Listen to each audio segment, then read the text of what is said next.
Thank you for listening to The Luminous Mind, episode 57. I'll tell you, I've now interviewed almost 200 of the smartest people on the planet, and anyone that tells you they have your answer is lying to you. People can help, a coach can help, but they're only uncovering what you already know or what's buried inside you.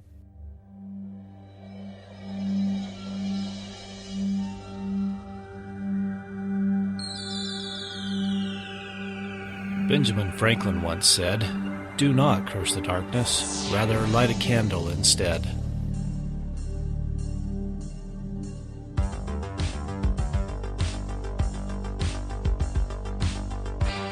If you're ready to set your mind on fire, then prepare yourself for the Luminous Mind with your host, Rebecca Bowman.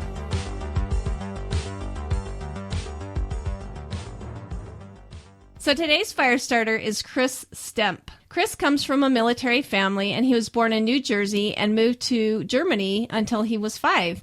He lived in Northern Virginia area for most of his life, with a 4-year stop in Harrisburg, Virginia, where he went to James Madison University and got his degree in finance. Being thrown into adulthood, he took the highest paying job he could find and worked in commercial real estate for 5 years. After a complete burnout and mental breakdown, it was time for a realignment. Chris quit his job, moved across the country to the mountains of Arizona, where he started Smart People Podcast with his childhood best friend, John. Smart People Podcast is recently ranked the #1 educational podcast on iTunes and has received nearly 4 million downloads to date. That is so awesome. The show was also 2012, 2013, and 2014 Podcast Award finalists. Past guests have included Brene Brown, PhD, best-selling author, Richard Wiseman, best-selling author, Seth Godin, entrepreneur, and Tony, I don't even know how to say his name. I should Tony Hsieh. Hsieh. It is. It's a tough one. He's the CEO of Zappo and many more. Welcome, Chris. Hey, how you doing? Thanks so much for having me on the show. You know, I'm really concerned about us because I noticed as I was listening to your podcast, you say where they come, smart people come, but not necessarily done by smart people. Yes. And it's a show about smart people, not necessarily done by smart people. Exactly. The show about smart people. And that's exactly, you know, I rely on my guests to make me seem more articulate, and definitely my guests are more smart, more intelligent. So the two of us combined, who knows what's going to happen here?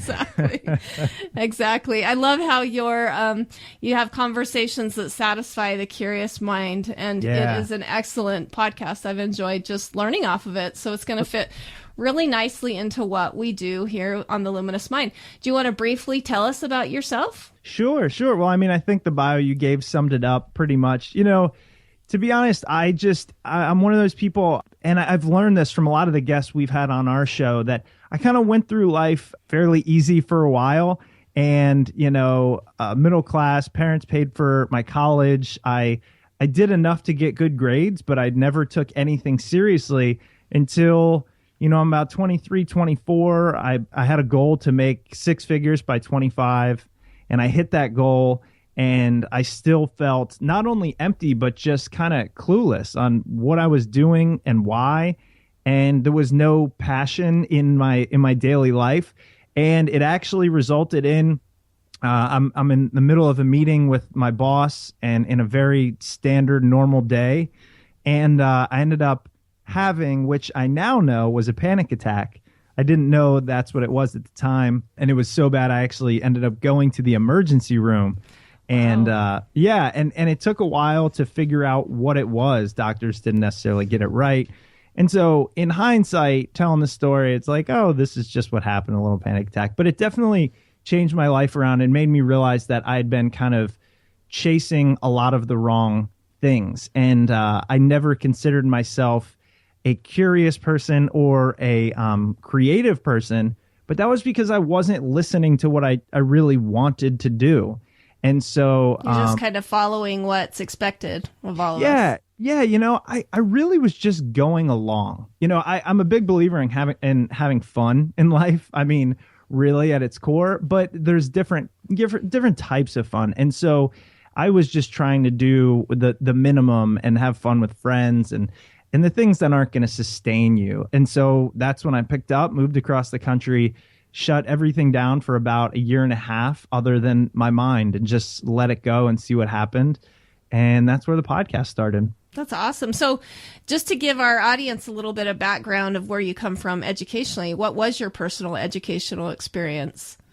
Yeah, school was always really easy for me. I joke with friends, I never studied. I never really tried that hard. I graduated with honors from James Madison University with a degree in finance. And it was one of those things I tell people, for me, school was all about figuring out what the person in charge wanted to hear or wanted to see, kind of a gaming the system type thing. Okay, so the reason I didn't have to study that hard is because tests and essays and all that, they're set up in a way that if you just pay attention to what you think they want you to know, you can regurgitate it pretty easily, or at least I could. Oh, exactly. And so, but it never forced me to think creatively for the most part. But again, I wasn't too concerned. I just wanted to get out and start making money and be a real adult, if you will. Yeah.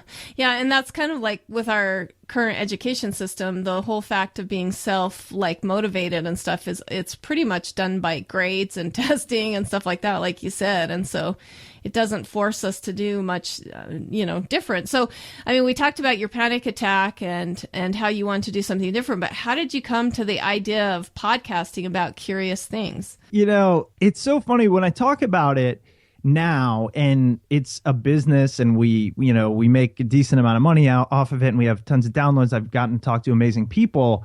It's fun to be able to say, especially to anyone out there listening, like, we started with no idea, no business plan, no structure. We just followed our gut and did what felt fun. And I think too often people feel like they have to have it all figured out prior to. And today we hear all these things about people doing business plans and doing training and getting it all right and getting a beautiful website, and we get intimidated. But for us, it came down to one simple factor, and that was, and when I say us, it was me and a friend of mine, and actually two other people who moved out to Arizona and took some time off. But we said, man, we don't really know what we want to do with our lives. Like, we have no idea. And so why don't we talk to a bunch of really smart people and see if they have the answer? And that was it. It was, how do we create a medium where people will talk to us that normally wouldn't give us the time of day? Yeah, I do have to say, when you podcast, it gives you access to a lot of people that, to sit and chit chat, It does. That you really could do does. on your own. Yeah. Yeah, exactly. So it's pretty awesome. So how did your paradigm shift come with education then? We talked about just doing school to pass the grades. Yep. Well, it was this thing that as I started interviewing people, I started to find out which ones interested me the most. And so, basically, if you go back and listen to the first probably 40 or 50 episodes, it was pretty much two things. It was, how did you get to where you are? And then tell us about what you do. It's transitioned a little bit now where we focus more on what they do. But at first, we really wanted to know, like, how do you become, successful or rich or famous or start a company? And I started realizing what things got me really revved up. And I continued to focus on those. And I started to realize, man, I was wrong for 25 years of my life. I never had this passion or this fire sparked inside that I was getting on this podcast. And so I started realizing these talents, and that made me understand it's not other people's jobs to tell you, hey, you should learn more about yourself. You should try to step outside of the standard education system. They're not necessarily going to tell you what you're good at. But I figured if I was having these issues and if I hadn't ever thought about this until 25, there's other people, maybe 18, maybe 50 out there that still haven't done so. And so if we can reach them and introduce them to a new topic every week, maybe they'll hear one and go, wow, I love that. I want to learn more. and change what they're doing to something they're excited about. Yeah. Paradigm shift is no respecter of age, of when Right. it comes. It's true. No, it's definitely true. Exactly. I don't know if I read a review or heard it. Maybe I heard it on your podcast, but a guy that was like 58 is like, you're teaching me things that I never, understood. So that's pretty awesome. What's the best oh my goodness. What is the best advice that you've received? Recently, if you would asked me this honestly a month ago, I would have struggled. But recently, I keep hearing over and over again from our guests how important it is to set goals. And the thing I love about Smart People Podcast is we get a chance to interview. I interviewed probably the world's leading cognitive neuroscientist. He might know more about the brain than anyone alive. And he said the brain is meant to go after goals. Wow, and I just thought, that's how it's wired. And so I thought, wow, that's different than your mom saying, hey, you should set goals. It's like a guy who knows what your body does is telling you this is one of the best things you can do for yourself. So I've reevaluated all of my goals. And that also is the advice I would give people. And I do some career coaching now, and it is the advice I give, which is first, look at what your goals are. And just as important, ask why they're important. So for me, I always chase money because it was the easiest thing to do. It was the lazy man's goal. But nobody really ever said, well, why? What do you need all that money for? And I don't know, that might have changed the way I looked at things.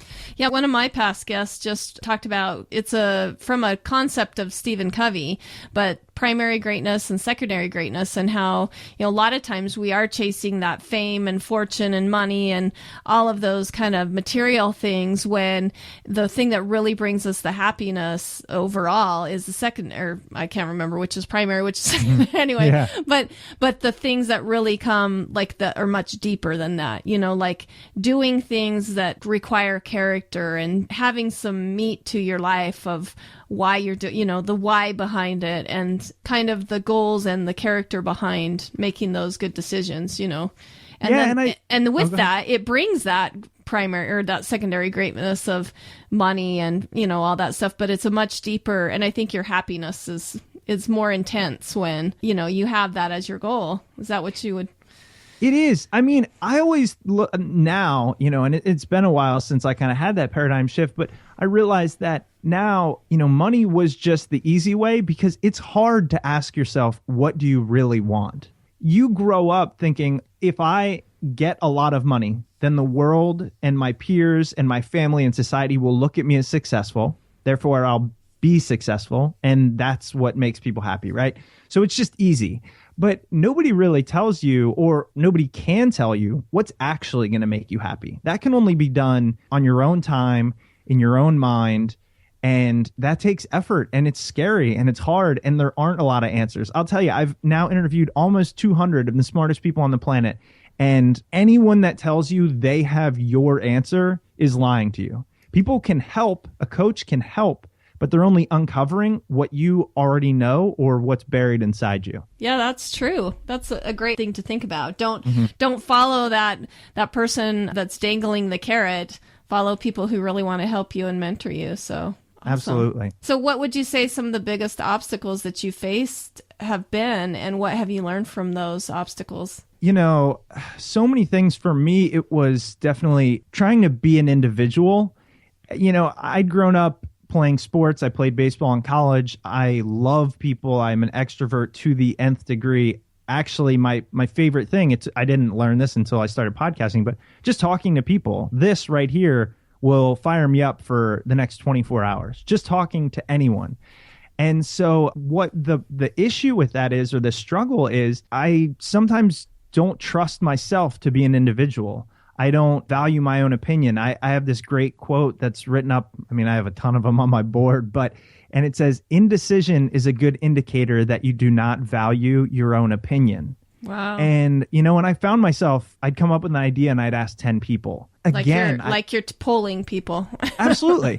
And again, I can't stress this enough. And it's one of those things, when people give advice, they're also giving themselves advice. So, I am always trying to take my own advice, but nobody knows the answers. Nobody will get it right. Look at almost every industry. If you want to look at, say, in the financial industry, the experts get it right as many times as a monkey throwing darts at a dartboard. I mean, that was a true test that was done. They put a Wall Street Journal up and a monkey threw darts and they picked those stocks and they did good as the best experts. So I just say this to trust your gut, get as many resources as you feel comfortable with, but at the end, you're going to have to do and learn. And so that was the struggle I had to deal with. And it's part of the reason I moved across the country was to get out of the massive network I had here, because I felt I couldn't try something out and fail without everybody seeing it. Oh, that's awesome. Here at the Luminous Mind, we really do believe in like ordinary people doing extraordinary things. I mean, we see it every day. And sometimes the experts really have a vein of vanity behind them because some of the people that I've talked to that have inspired the most people have been the most ordinary, humble people I think I've ever met, but they would never classify themselves as an expert, in what they're talking about, but their advice is invaluable. So if you're relying on somebody that's an expert, you might want to reconsider what their motive is behind that. So it's true, and there's this thing, it's a lot of people talk about this, the imposter syndrome, right? Like even the president sometimes feels like, he said this, he feels like he wakes up and goes like, who am I to be president, especially in his first term.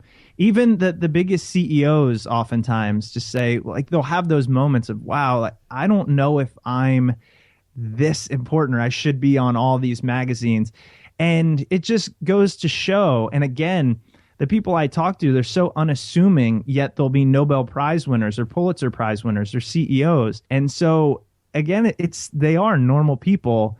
I'll tell you, one of the things I think differentiates is their focus and or drive. And that is something that I don't even know if it can be taught, but the ones who reach the highest pinnacle have the ability to kind of just hone in on something and work hard at it. I struggle with that even. So that's amazing. That's pretty interesting to think, especially all the really intelligent people that you interview. So yeah. So we kind of talked about, why you started or how you started your podcast. What is the inspiration now behind it? The inspiration, and this is going to sound corny or cliche, but it's the community that we've built in the sense that getting emails, I'll tell you one of my favorite stories. I got an email from a woman about maybe a year ago, and it said, thanks to your podcast, I've lost 50 pounds. Holy and I was cow. like, what? What? How? It's like an education podcast. She said, well, because, when I found you, you were on episode like 100. And so I had 100 episodes to catch up on, and I wanted to go to the gym 5 days a week. And so it gave me the motivation. I go to the gym, I get on the treadmill, and I walk for the length of your podcast, which is 45 minutes. And it just became my routine. I was sharpening my mind. I was toning my body. And she said, and that was what got me there. And I went, you never know the implications of your actions until you do it. Like, our podcast wasn't good at first, or at least it wasn't as good as we wanted it to be. I will say we started it for pretty much selfish reasons. We were putting it out to the world, but we wanted to learn on our own. And so you do it with good intentions and continue to get better at your craft and work hard. I think that now it's people saying, even tweeting. I love getting a tweet like, oh my gosh, I just learned this on Smart People Podcast. And I think, who knows where that's going to take that person. So I'd say, between the listeners and then also, as I mentioned, every time I record an episode, it is like my coffee for the day. I truly love connecting with people and learning about anything. We interviewed a woman who, she's an expert in like dog cognition, canine cognition. And, I'm a little wiser and a little more well-rounded because of that 45-minute conversation. That's awesome. Yeah. I totally understand where you're coming from. Every time I get off the phone with somebody, I am just jazzed. And if I go a while before having another interview, I'm like, why am I doing this? Yes. So it is kind of addictive that way.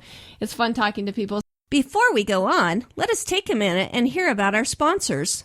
Hey, Firestarters, are you looking for a new way to listen to the Luminous Mind? Try listening on Stitcher. Haven't heard of Stitcher? Think of it as radio on demand. You can listen to the Luminous Mind anytime, anywhere. There is no downloading, no syncing, no wasted memory. Just stream your favorite podcasts such as The Luminous Mind. Stitcher is available on iOS, Android, Nook, iPad, and also from your favorite internet browser. Don't have Stitcher? Download it free today at Stitcher.com or in the App Store. And make sure you rate and review The Luminous Mind so together we can continue to light minds on fire and change the paradigm of education.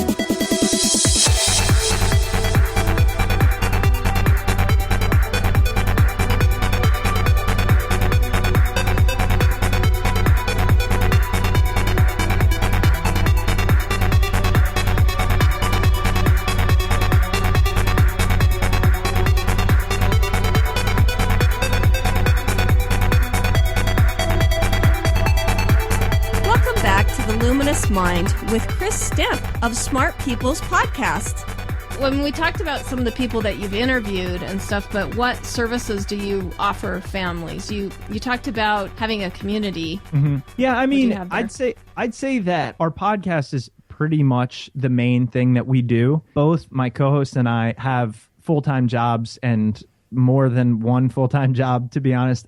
And so, when we look at, we've calculated it probably takes about 10 hours per episode if you average it out. So at 200 hours, you're talking 2,000 hours or so, maybe even a little bit more. 200 episodes, so 2,000 hours.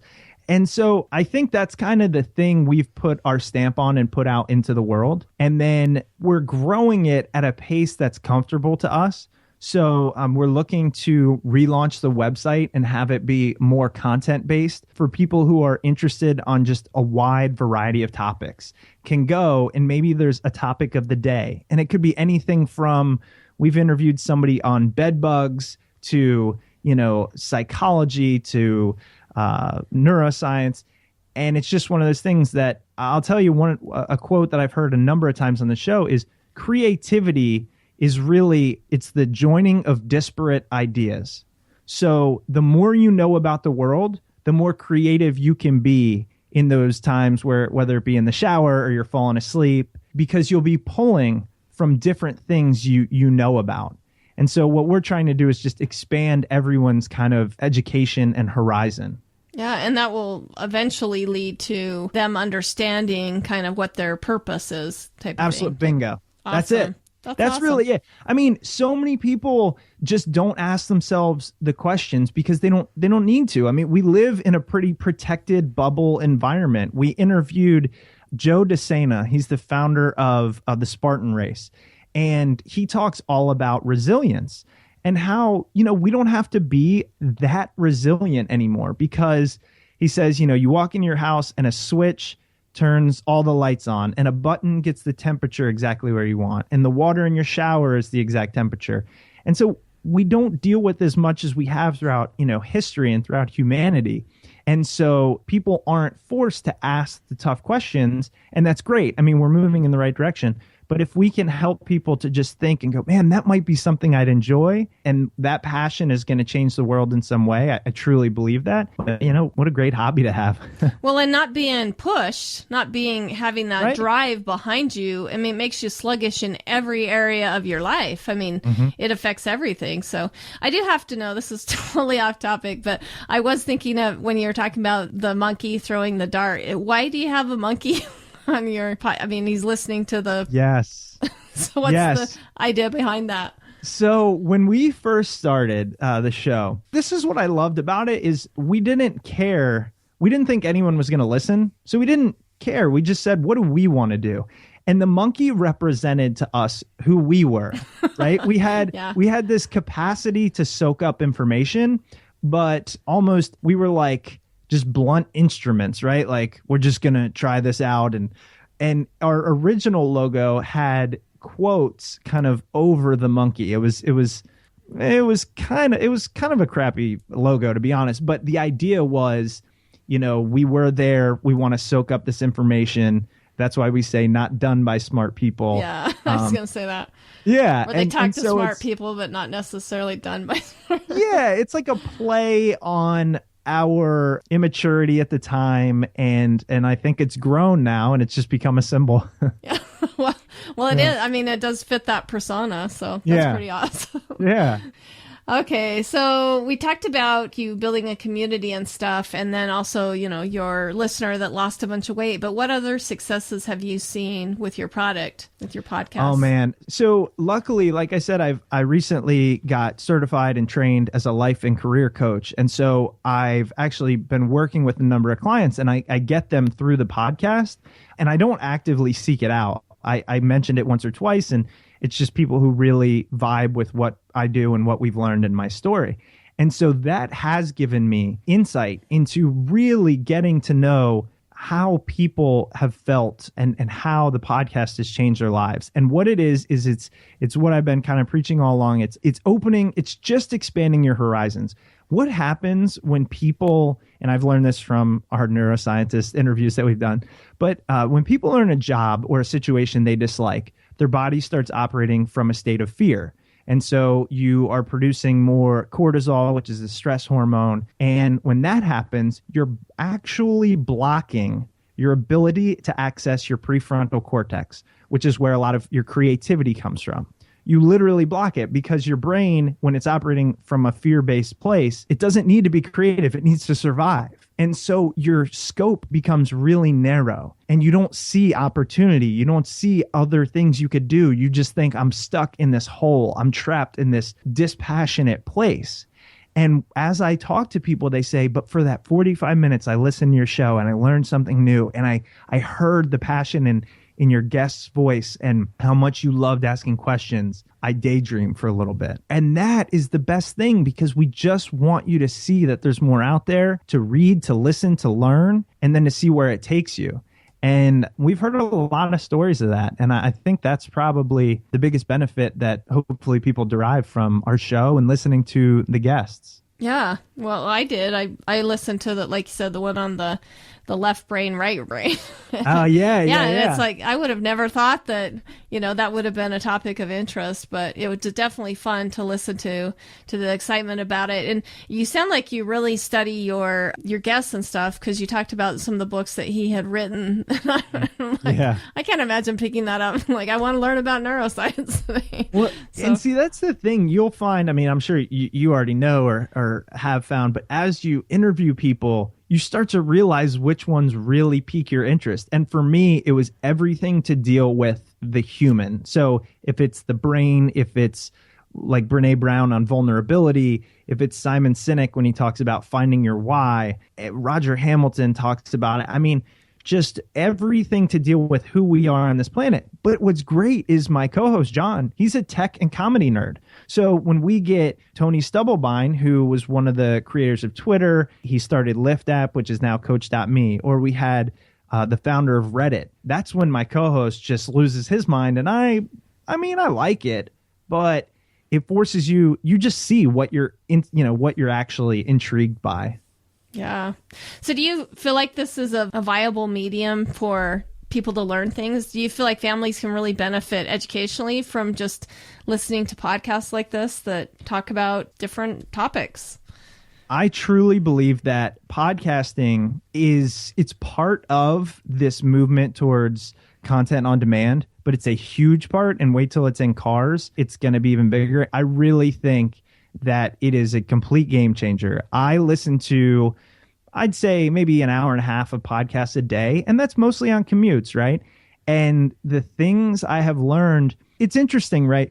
I've started, and most people are starting to realize education can mean so many different things. So first you have to get rid of this idea that learn means to take notes and to memorize. Yeah, but to sit in a chair in a certain institution. And, yeah. But like I started listening to Zig Ziglar's podcast, and I just listened to one about relationships, and he talks about, how you should honor the person you're with. And I'm recently married, and I know that, look, I didn't take notes. I can't quote you, but it is carried over. I'm a little kinder. I think a little differently.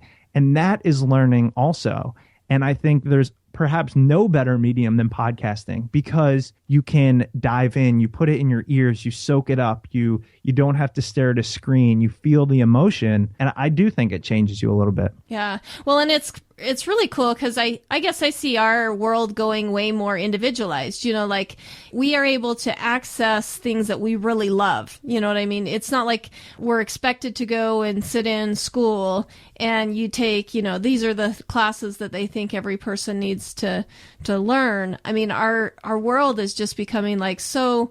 I mean, you can take free classes at MIT now. You can take, you can do all this stuff now that you couldn't do before. That's very specialized. And I think that's where I see podcasting going. And, that you can pick a medium. You don't have to sit and listen to 50 songs before they play the one that you want to hear.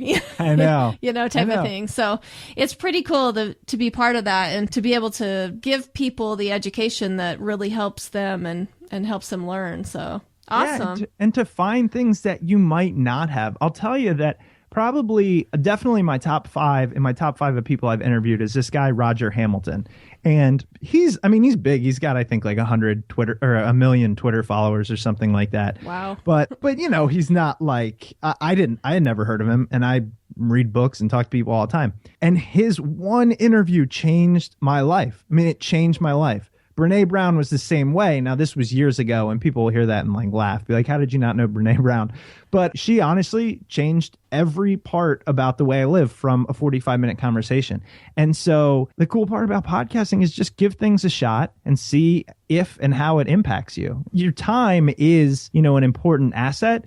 But if you're on a commute, it's better than listening to the same 20 songs that are played on the radio anyways. Exactly. So what are some of your long-term goals for your podcasting and for the Smart People website? I really look at it as, and we talk about how we compare to, say, a TED, right? TED Talks. And I'm a very fun, I'm not a structured guy. The whole idea of 15-minute speeches that are honed over 2 months, that's great. And TED's made a killing off of that, and they've done amazing things. I would like to kind of take their model, but make it more conversational. So we're going to start doing live events. We have one lined up actually in DC, and it's going to be an interview. I'm going to interview them. And then also we're going to take questions through Twitter from the audience. We're going to be drinking some scotch. You get to know the guest in a different way and maybe bring the human side. Now that we have access to almost everyone in the world, you also compare yourself to almost everyone in the world. Before, we used to be limited to our little tribe or our little neighborhood. And so if you were an electrician and you were the only one that everyone in your neighborhood knew, you felt great, right? But now you go online and you say, well, that electrician has, 100,000 views on YouTube. I got to do that. And you start that sense of, catching up, and you don't value what you do. And so I also want people to see that, there are incredibly smart people. They're just like you. You can do it with hard work if you find the thing you really enjoy doing. And so that's a goal of ours. And then also, like I said, to change the website into a place where there's written content as well as audio and probably video. And I'm just so sick of the BuzzFeeds of the world. I mean, I'm guilty. I read them at night. I have this app called Zeit. It's a fantastic aggregator. But, after you read 100 articles that are like the top 5 things to do for your business, I promise you, there's nothing you haven't heard. There is no amazing top 5. It's time to sink in, learn a little bit more about the world, and I'd like to be able to do that on the site as well. That is great. That sounds great. I do agree with you in the fact that, one way that media has really affected our world is our self-esteem. We hear that all the time, that Facebook and being on social media actually creates a narcissism and, some of those type of tendencies. It creates really decreased depression and stuff. Stuff like that. So it is pretty awesome to be able to reach people and to show them how amazing they are, through that medium. So, and anyone can do it. Yeah. If you just, well, that's the key point. You just said anybody can do it. Right. So I look at our podcast. I was talking to my dad a couple of weeks ago, and he said, "Oh, how are things going?" I said, "It's going well." And I was kind of bummed out. There was something to do with, our download numbers. Because when you start a podcast, or no matter how long you're doing it, you look at your numbers.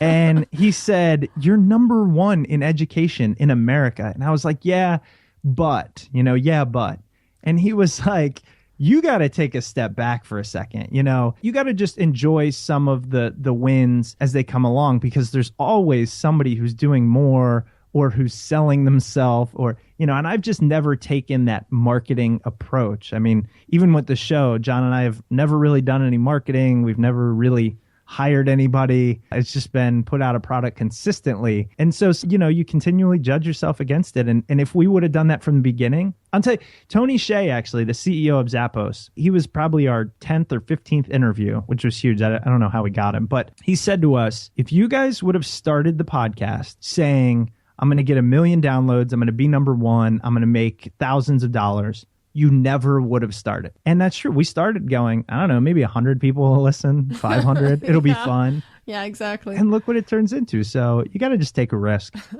My husband and I were, when we were talking about doing this interview with you today, we're like, wow, I wonder what that would look like. Because you're right. When you do a podcast, you're always looking at your numbers to see how many downloads. It's brutal. But yeah, it is. It's crazy because, you know, you'll just have a few less one day. You're like, what happened? You know, that's the thing. It's I mean, crazy. You know, the chart will actually also chart your emotions until you let them go. Because you'll have a big day and you'll be like, this is the best thing ever. Yeah. And then a bad it's day really and all of a sudden you go, and, yeah, you go, why does nobody want to listen? And that's not what it is, you know? Yeah, exactly. That's awesome. I'm glad you feel the same way. So. Oh, yeah. And that's almost 5 years later. So don't worry about that. So, you know, we kind of talked about, you know, ordinary people doing kind of extraordinary things. What advice or encouragement would you give somebody who's just starting out? I mean, we want to find our reason, right?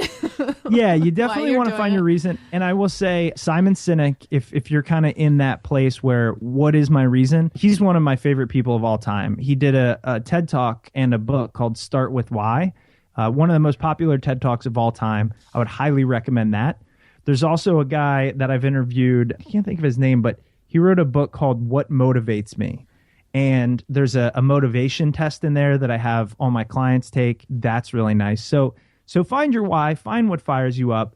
And then here's the other thing about advice. You know, it's great to get it because it comes in these nuggets. But what you'll learn is nobody's advice is right. It's just what they've seen work.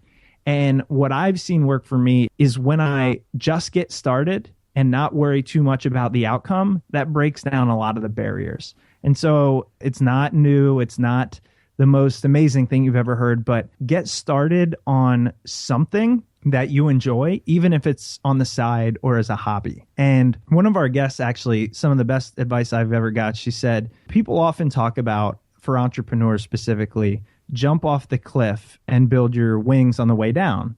And it's a metaphor for, you know, do something you're scared of and you'll figure it out along the way. And the advice she gave us was, she said, don't jump off the cliff, build a bridge. And I really like that because it's less scary. So do something every day or every week that you enjoy. It can be super small, right? And over time, let it grow. And eventually it can turn into something real. And that's exactly what's happened with our podcast and a couple other things that I've done. So I think, you know, just build your bridge to what you want to do. So maybe keeping your expectations low, not too much pressure on yourself type of thing, or... I mean, you know, it's okay to dream, and it's actually great. And in my coach training, that's one of the things we teach is you want to look at your best case. You know, you want to feel the success because that will motivate you. That feeling will get you there. But it's don't let that turn into your own fear of not reaching that potential. Yeah, and failure can really be a halting, you know, like... Yeah, so for me personally, I just don't do well if somebody says, where do you want to be in 10 years? Because I go, oh gosh, that's too big. That's too big. I go, where do I want to be in a month? You know, where do I want to be today? And those smaller wins are personally, just for me, easier to overcome. Yeah. That's awesome. So on the lines of that, I'm not going to ask you what, you know, we did ask what your long-term goals were, but no, it's fine. But if you could leave a legacy, what would it be? You know, to kind of those extra, secondary greatness type things. Yeah. You know, I love the thought of legacy. It's a visualization that I do with clients. It's kind of, imagine you're 90 years old, you're a grandparent or a great-grandparent, and you're sitting on your porch and your family, say your kids and then their kids, are out playing. what traits do you want them to exude that they've learned from you? And so when I think of my legacy, it's first and foremost, how am I going to affect my family and those closest to me? I know there's some famous person out there that kind of said, change one person, change the world. And so for me, I look at those closest to me and how can I be a positive resource for them, emotionally, and help them with their growth. And then secondarily, how can I do that for others? So whether it be through the podcast, and I truly believe that comes through education. I feel like the more you know about everything or anything, the better you're going to be on this earth. And the more people you encounter and interact with and learn about, the more kind you'll be to others. I think oftentimes we kind of broaden your horizon type thing. Yeah, because we segregate ourselves just given the technology. And you start to realize, everybody's human, everybody's has a story to tell, and they want you to hear it. So I'm really trying to help people tell their story and just help people that sense of community and broaden their horizons. That'd be the legacy I'd like to leave. That would be awesome. Great. Well, before we say goodbye, do you have any final parting words of advice or maybe a favorite quote that you'd like to share? And then go ahead and give us your contact information, how we can be part of your community. Oh, sure. Thank you. So parting words of advice, I do have a number of quotes, and I think they're important. I'll tell you, here's two that I love. First is a Maya Angelou quote. A lot of people have heard it. There's no greater agony than bearing an untold story inside you. And I think that's important because oftentimes people don't want to tell their story for fear of either exposing themselves or feeling like, I don't know, they're bragging or who am I? But tell your story. That's what people are going to connect with. Yeah. And go ahead. Well, and like I said, I'm just shocked at how, like, the ordinary person, those stories are even more receptive and people relate with it better, Yeah, don't hold it in if you don't think you have a story. Everyone's got something inside of them. So absolutely. Yeah. And then my other favorite one, I'd like to think I made this up. I never Googled it. Like, I just came up with it one day. I'm sure if you Google it, somebody smarter and wiser came up with it. But your comfort zone is not all that comfortable. And that's very specific to me, but it goes for anybody who feels like they want to be somewhere else. It's interesting, right? You're stuck in this zone, call it your comfort zone. And our bodies don't want change because change can be scary. Change could be the rattlesnake under the rock or the bear in the cave. So our mind is designed to kind of keep us comfortable. However, if you want more, then it's really not that comfortable. So your comfort zone is not all that comfortable. Get out there and try something, take as much pressure off yourself and see what happens. So those would be my quotes and parting words of advice. And then where you can find me, smartpeoplepodcast.com. That is our podcast. It's obviously just Smart People Podcast. I'd love for you guys to check it out. I think, listeners extremely to your interesting show. Stuff that you talk about. Really great stuff. Thank you. Yeah. And listeners to your show, I think there's a lot of overlap there. So that's where we podcast. And then my site is just chrisstemp.com. And it's small, but growing. And that's where I do a little bit of my coaching. But that's about it for me. That's great. Well, thank you so much for coming on The Luminous Mind and sharing how we can expand our horizons and learn more. Absolutely. And thank you so much for having me. And congratulations on getting this up and running and all the early success. I wish you continued success. And if you ever need anything or have any podcast questions, feel free to reach out and let me know. Oh, well, I will. Thank you so much. All right. Absolutely. Great. Thank you so much for listening to The Luminous Mind. To learn more about Chris Stemp and Smart People's podcast, go to our show notes at theluminousmind.net. Also, be sure to become a subscriber to our free email list so you can receive notifications for our weekly audio blog, The Spark. We would love to have you join our program. Do so by going to the scheduling tab and become a fire starter today. Help support the podcast by making all your Amazon purchases through the free Amazon widget on our website, theluminousmind.net. Like us on Facebook, follow us on Twitter and Google+. Get our audio content on YouTube, iTunes, and Stitcher. Leave us a review. Tell us how we can help you so together we can continue to light minds on fire and change the paradigm of education.